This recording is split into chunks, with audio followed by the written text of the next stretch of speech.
Ano yung pinaka-sensual na nangyari habang nagtatattoo ka?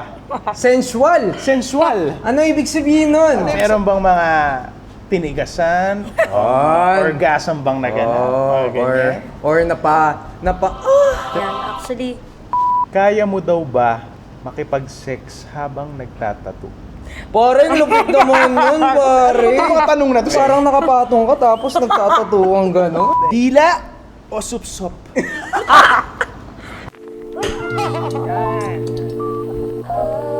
Wala pa siya sabi. Kita mo.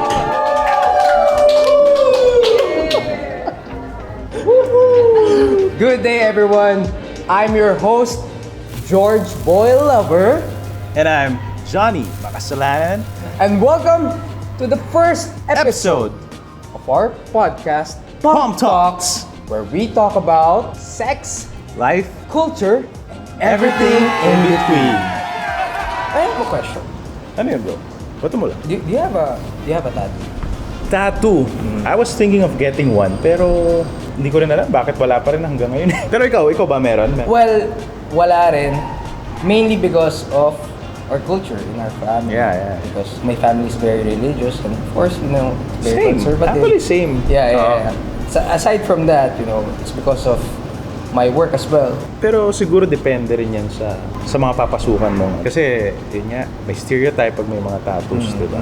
Yeah, lalo sa workplace, Workplace, so... Like corporate jobs, gano'n. Yeah. Pero, alam mo, it's just because tayo lang yung nag-iisip nun eh.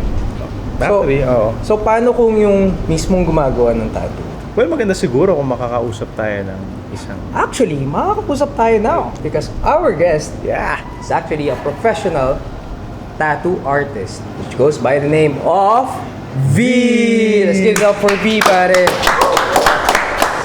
Welcome, B. Oh, dito ka. Yeah. So, V. Is V your actual name?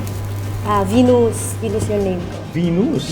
So, you use V as your... Screen name ko yun. So, kailangan ba pag professional tattoo artist, may screen name? O Hindi naman, kasi minsan yung mga tao, nakakalimutan yung name ko. So pag binanggit nila na V, si V, kilala ka agad. Are you still single? Complicated. When did you start? Kailan ka nagsimula or napasok yan? Nag-tattoo? Actually, before pandemic, Mhm. nagpa-practice na ako ng tattooing. So, nung nag-pandemic na, parang kinareer ko na siya kasi lockdown, wala akong ginagawa, walang Okay. work.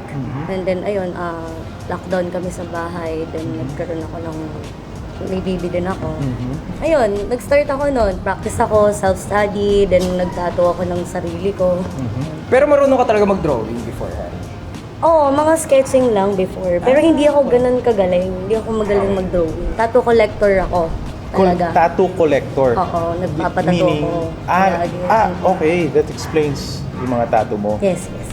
Buti hindi ka pinapagalitan ng parents for her. So, first tattoo ko, kita ka agad Kita. sa... Okay. Kasi So, normally, tinatago muna. eh. Oo. Kasi meron kaming situation sa bahay na sabi ng parents ko, i-apply daw ako sa military. Kasi yung mga Talaga? kapatid ko, yung mga kapatid ko, military sila. And Dalawa. requirement na kailangan wala kang tattoo. Oo. Ayun, okay. dahil ayoko na pumasok dun. Kasi parang, Military. hindi naman sa dinidis yung mga military. Pag kasi nandun ka na sa job na gano'n, sa loob, parang wala na yung mga ginagawa mo sa labas. Like, yun nga, band, yung music and arts, parang puro trabaho ka na lang, Yeah. gano'n. Call ng job mo. 18 yata ako nun or 19 yung first tattoo. Diba? So before ka naging tattoo artist, ano yung mga previous professions? Oo, na galing ako sa BPO din. Hindi ko na lang sabihin yung, Yeah. yung company. Open sila, basta magawa mo yung work mo, okay lang. Wala silang pakialam sa physical appearance mo. Basta magawa mo yung trabaho mo, papasok ka ng trabaho mo ng oras. So nung nagpa-tattoo ka, alam mo na yung risk Oo. na pwedeng hindi ka matanggap sa isang job. So, yun yung gusto ko talagang work is pure arts and music. Pure arts everything. related. Hindi ko nakita yung sarili ko na magtatrabaho sa sa talagang job na hindi sila tumatanggap na may mga tattoos. Bago tayo bumalik sa usapan, no? Kuha muna tayo sa comments. May mga questions tayo nakuha sa... Yeah, from Facebook, Instagram, even Yeah. YouTube, we Yeah. have comments there. Yeah. Oh. Of course, we're in pump, Yeah, di ba? yeah. We know we're naughty, di ba? Yeah. Okay. May question dito na ano yung pinaka-sensual na nangyari habang nagtatattoo ka? Sensual! Sensual! Ano ibig sabihin nun? Meron bang mga tinigasan? Orgasm bang na gano'n? Oh, ganyan? or From your client? napamoan. Sa'yo? I don't know. Yeah. Actually, meron. Meron! Lalaki, hindi. Okay, Both. Girl naman siya, tinatuan ko siya sa private part. Private part. Where private, as in down there. Hindi naman totaling doon, pero sa may sa puson. Malapit Puson. doon sa... Malapit na doon. Okay.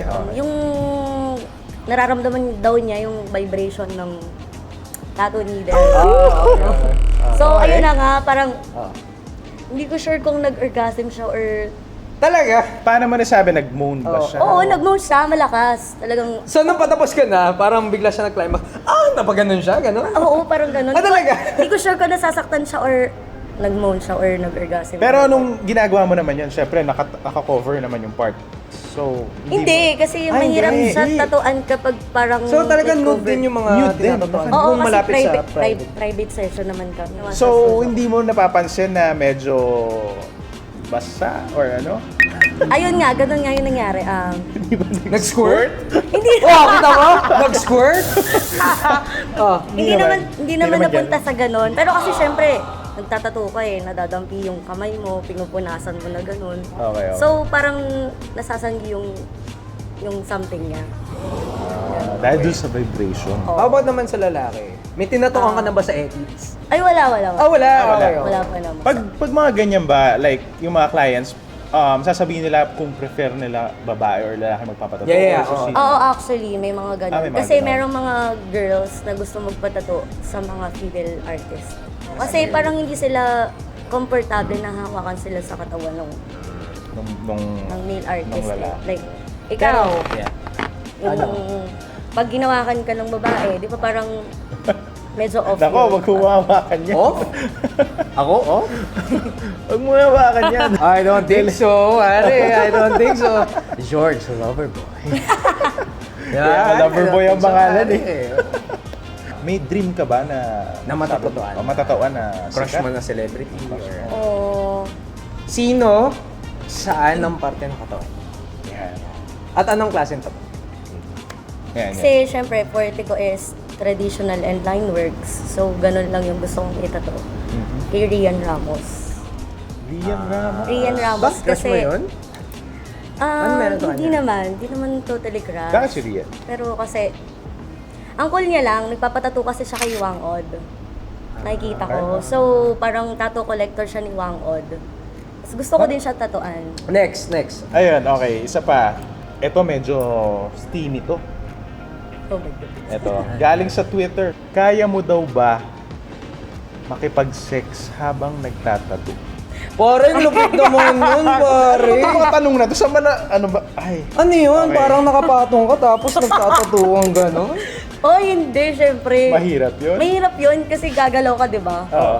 Eh, magugulo yung tattoo mo. Last from IG naman to. Walang kinalaman sa tattoo, pero Okay. ano daw ang favorite position mo? yan. Oh my God. Wala pa ako sinasabi. Oh, kita mo? Kita mo? Favorite sex position. Oh. Oh my God. Basta ako yung nasa top. Para Gusto mo ako ikaw yung nagko-control. control. So, ay nag-control. Yung mga tattoo artists kasi kailangan ano yan, controlled yan Oo, di ba? oo. Yung Syempre. mga ano nila. So gusto nila, sila red. May tanong ako. Oo. Na-try mo na yung helicopter? Oo. Hindi ko ina-expect yun ha. Oh, tumikot siya. Habang nasa ibabaw, umikot siyang gano'n. Okay, going back.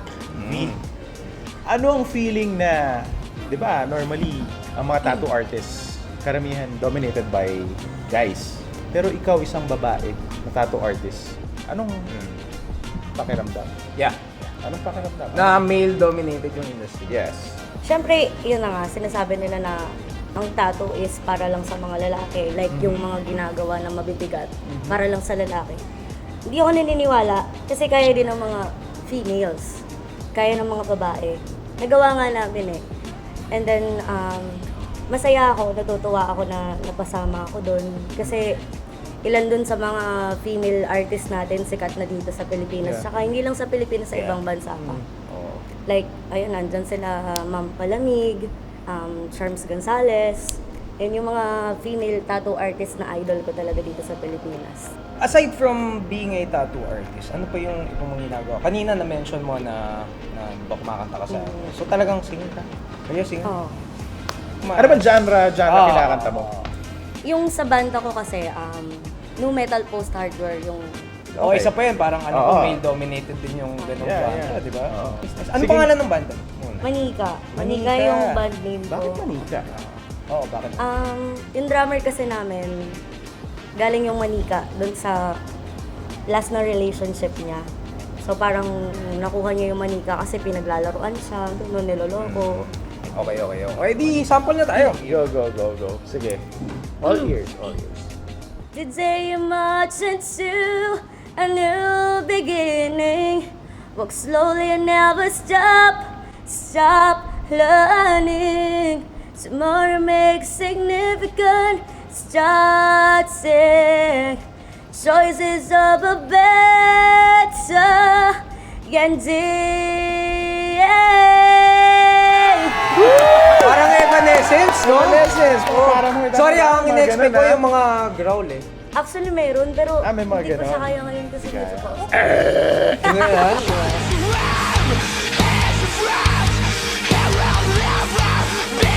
Ang ganda ng boses niya, no? May husky, di ba? Actually, guys, yun ba ang totoo?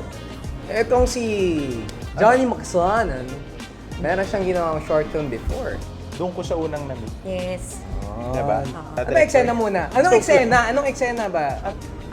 Para akong mamasang dun eh. Mama Sam. Oo, ganun. Tapos, Parang anong ano? Isa kami gang. Siya yung yung head nung OG gang namin. And then ako parang kanang kamay niya lang. Tapos, yun nga, may mga bubugan, patayan, parang yung nagtitirahan, mga ganun. Nagtitira. Titirahan! O balik tayo. So ano yung eksena mo? Actually, napanood ko na yan eh. Pero nahayaan ko sa kanya. Sige nga, anong excitement? May binublow eh!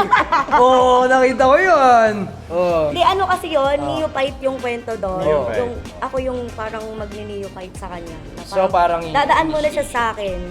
Ah, sa'yo? Oo, bago siya makapasok doon sa gang namin. Ikaw yun ang blow. Oo.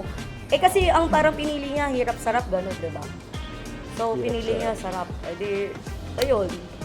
Well, we all know we're in punk. Yeah. We make short films about sex. Okay, yung question ko, are you willing to be part of the punk short film? Oo naman. Yun! Parang game na game. Siyempre. No. Ano yung level na kaya mong ipakita sa katawan mo? Ano yung kaya mong ipakita ka? Di yung, kung ano yung pwede. Meaning you can do all out. All out. Pwede. Kaya? Depende sa sitwasyon. As in, kaya mo, like, walang plaster, gano'n. Pwede, oo. Matapang. Direk, kung naririnig mo to, Direk, alam mo na. Alright. Bro George, Oh, Bro Johnny. I think it's time for a Quickie! Yan! So, what's a quickie, pare? A quickie nga muna is rapid fire questions. Kung Sa saan ibabato mamimili? natin sa kanya. Yes. Mamimili siya sa 2 options lang without any explanation. So, Game ka naman? Game Game, yan. game. Game yan. Game yan. Mabilis lang to. Lunok o dura? Lunok. Mahaba o mataba? Mabak. Shave o with pubes? Okay. Tumbong o ilong? Ano? Tumbong. Dila o supsop? Pareho pa, di ba? Pareho! Pareho! Pareho. Pareho! Oo nga naman, kailangan may before. Okay. Tuwad o bukaka? Pareho. Flexible pare. Flexible to. Flexible pare. Ito, sahig o kama? Pareho. Mahilig sa batikas. matigas na mattress? Mabagal o mabilis? Pare, reading talaga yan, to. pare. Oo, eh. Hindi pwedeng bira ka ng bira. Oo. Maasim o maalat? Halat. Maalat. Oh, pare, mahilig ako sumasin. Ba't ako sumasagot? Ba't ka sumasagot? Ikaw na. Nakapikit o nakadilat? Pareho. Sa loob o sa labas? Hello. Ayun, so, What's that first? Sorry, Merch. Merch ng banda niya na Manika. Itong tawag dito, Magnika. Magnika? Yeah, Very Magnika. witty, So, available pa rin to for 350 pesos. Kasama niyo yung EP namin. So, papakinggan siya sa Spotify, sa... So pag bumili ka nun, may kasamang Yeah, Magnika. Yes, meron. Tapos, ito yung isang EP namin. So, nasa digital na siya? Yeah, Spotify? digital. Spotify? Spotify, YouTube, sa lahat ng media. Ito yung isa, Wow, ano yan? Manik Art. Art. Ano siya, figurine. So, ito, Ganda, no? sa'yo na to. Thank you, salamat sa iyong gift. Thank you. Meron kaming dalawang music video. Yung isa, directed by Arvin Belarmino. Parang kilala ko yun. Yung latest na music video namin, ginawa namin siya nung January. Then, nirelease nung Feb. And then, mapapanood siya sa YouTube. Facebook, social medias, it's www.facebook.com/manikaband. Mga gigs. Ang gigs namin, meron kaming gigs sa Ingay Lake Habay, April 22. Imos Cavite. Cavite. So, ayun pa lang as of now. Alright. Thank you so much. Maraming salamat. Thank you. Sobrang thank you, V. Thank you, V. For being sport. Alright, so I think that's it. I'm your host, George Boy Lover. And I'm Johnny Makasalanan. And this is Pop Songs!